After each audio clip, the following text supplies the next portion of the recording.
Film focus వాళ్ళైతే RC-17 గురించి ఒక అప్డేట్ అయితే ఇచ్చారు. ఏందంటే RC-17 script work under Sukumar is almost complete అయిపోయిందంట.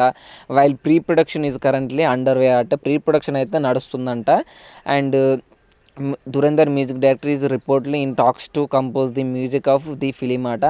ధురేందర్ మ్యూజిక్ డైరెక్టర్ని అయితే ఆయన మాట్లాడుతున్నారంట కంపోజ్ చేయేందుకు. And Devi Sri Prasad is also being considered for the project అట. దేవిశ్రీ ప్రసాద్ గారు కూడా పరిగణలోకి అయితే తీసుకుంటున్నారంట, వర్క్ చేస్తారంట ఈ మూవీకి వచ్చేసి. The makers are at the official final the music composer అట. అంటే ఇంకా ఫైనల్ చేయాలన్నమాట మ్యూజిక్ డైరెక్టర్ని వచ్చేసి. అంటే మ్యూజిక్ డైరెక్టర్గా ఫుల్ మొత్తం ఈయన చేస్తారన్నమాట, ధురేందర్ మ్యూజిక్ డైరెక్టర్. కానీ దేవిశ్రీ ప్రసాద్ గారు కూడా కొద్దిగా పని చేస్తారన్నమాట. పుష్ప మూవీకి మిగతా మ్యూజిక్ డైరెక్టర్లు ఎలా పనిచేశారో ఆ విధంగా అయితే పనిచేస్తారని అయితే ఫిలిం ఫోకస్ వాళ్ళు అయితే వీళ్ళు అప్డేట్ అయితే రిలీజ్ చేశారన్నమాట. అండ్ చూడాలి RC-17 మూవీ ఎలా ఉండబోతుందో అనేది. దీని మీద హైప్ అయితే వేరే లెవెల్ ఉందని చెప్పాలి అందరికీ.